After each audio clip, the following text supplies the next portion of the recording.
ABC 10 News at 11 starts now. No racism! No justice! Tonight, another protest at the La Mesa Police Department. Good evening. I'm Steve Atkinson. Activists are once again calling for more action against a former officer involved in this controversial arrest. Our ABC 10 News reporter Laura Acevedo was at the protest and shows us how things got emotional. The protest lasted roughly 2 hours, and although there were some tense moments, it remained peaceful. The crowd gathered in the parking lot of the La Mesa Police Department, calling on the department to be more transparent about the now former officer seen in this video shoving Amari Johnson during an arrest last May. Last week, the department announced Officer Matt Dadges no longer works for the department. Amari Johnson spoke hours before the protest. When we come in peace, we just want equality and not to be racially profiled against. Activists want Dadges arrested and charged. The protest remained peaceful, although there were tense moments where protesters and what appeared to be counter-protesters got in each other's faces. If you come to a peaceful demonstration to bring violence, we will defend ourselves because that is our right too. During the protest, dozens of motorcycles showing up in what they called a unity ride together to show support for the gathering.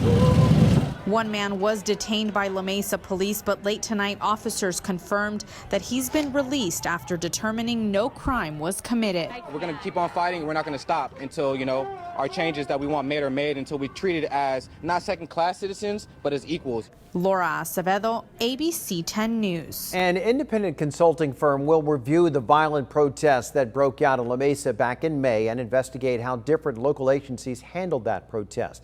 Tonight, the La Mesa City Council unanimously voted to hire Hilliard and Heinz LLC. That firm will then put together what's called an after-action report and policy review based on what happened back on May 30th. It will then make recommendations to help the city better respond to emergency situations. This will cost just over $175,000. Joe Biden has made his choice for a running mate. California Senator Kamala Harris is now the first black woman to compete on a major party's presidential ticket. ABC's Alex Perche has more from Washington. Biden-Harris, rivals now running mates. After weeks of speculation, Joe Biden informing Senator Kamala Harris over video chat of his historic decision, calling her a fearless fighter for the little guy and one of the country's finest public servants. Harris responding in a tweet, "I'm honored to join him as our party's nominee and do what it takes to make him our commander-in-chief." Senator Harris, a former district attorney in San Francisco and California's attorney general. If elected, she would be the first black woman, and Asian American vice president.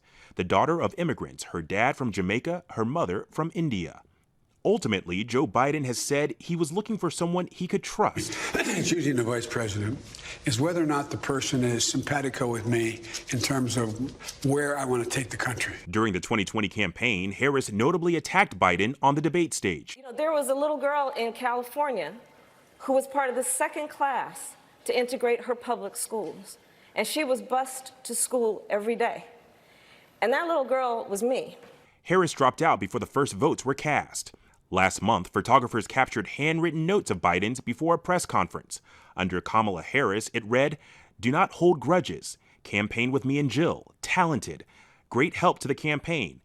And great respect for her." President Obama tonight writing, Joe Biden nailed this decision by choosing Senator Kamala Harris as America's next vice president. He's underscored his own judgment and character. President Trump already on the attack. Plus, she was very, very nasty to one of the reasons that surprised me. She was probably nastier than even Pocahontas to Joe Biden. What's interesting is the president twice donated to Harris as a private citizen when she was a candidate for California Attorney General in 2011 and 2013 for a total of $6,000. Now, Harris and Biden will appear tomorrow in Wilmington, Delaware. Alex Perche, ABC News, Washington. I'm honored that she's there to represent black women and the black vote. And here in San Diego, some are celebrating Biden's decision. Many black voters wrote letters to Joe Biden urging him to choose a black woman as his running mate. As ABC 10 News reporter Mimi Alcala explains, many say this choice not only brings diversity to the presidential race, but also gives women of color a voice. Kamala Harris. This is a historic moment I'm excited that I'm alive to see this happen. It was the moment that a group of politically involved black women in San Diego hoped would come. California Senator Kamala Harris, officially Joe Biden's running mate. All along, that was the right choice. She's prepared. She demonstrated that throughout her campaign. Ellen Nash has been heavily involved in the community. She's the chair of the San Diego chapter of the Black American Political Association of California and says having Harris as the first Black and Asian American woman to appear on a major party's presidential ticket gives women of color a voice. For Joe Biden to honor us by selecting her as his VP is the greatest historical moment. Others agree, saying Harris's diversity and extensive background is what they want in a leader. Some even wrote letters to Biden urging him to choose her. If you look back there, I have Kamala up next to my posters. As soon as I heard it, I was like, woohoo! Many Black women that fought for this day to happen.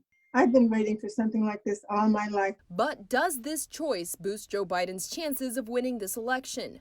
Dr. Kira Green, the executive director at the Center on Policy Initiatives, says Harris will bring new life to this race while appealing to a wide range of voters. She's young enough to attract young folks, but old enough to show experience and to be taken seriously.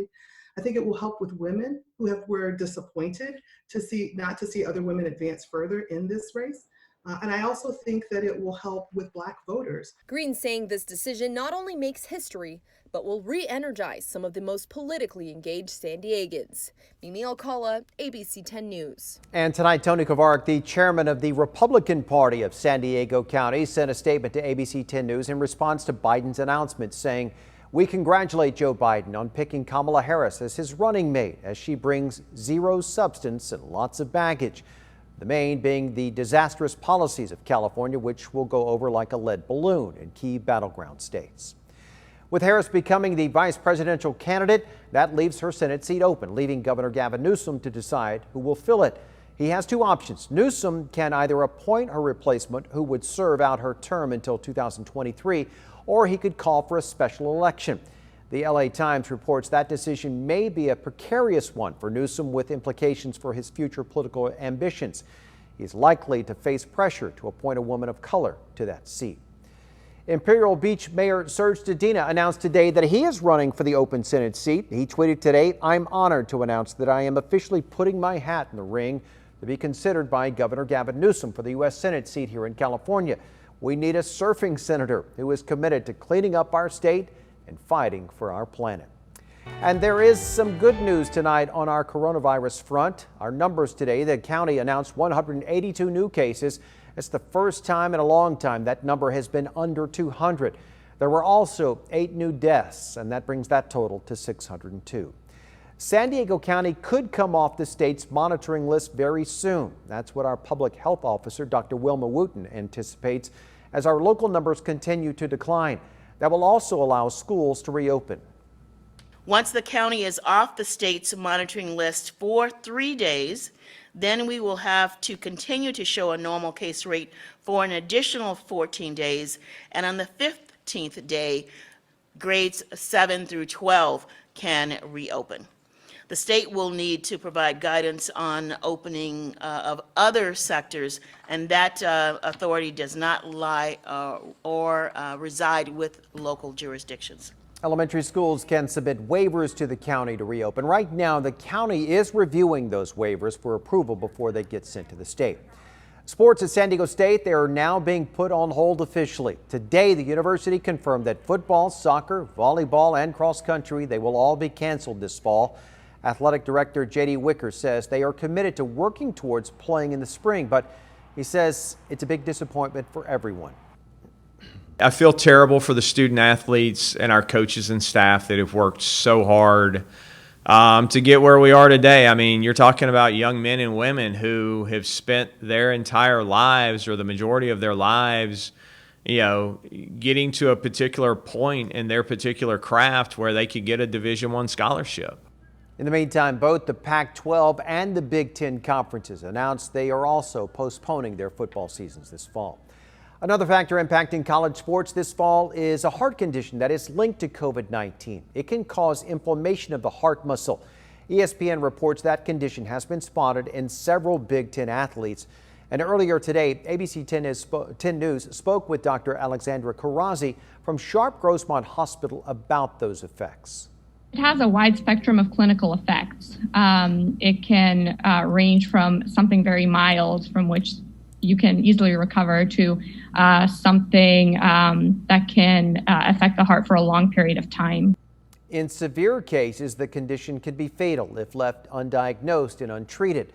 The head of the SEC says that conferences are taking their time to evaluate the situation, and they are consulting with medical professionals. The sheriff's homicide unit is investigating a death in La Mesa after Chula Vista police discovered a body during a welfare check.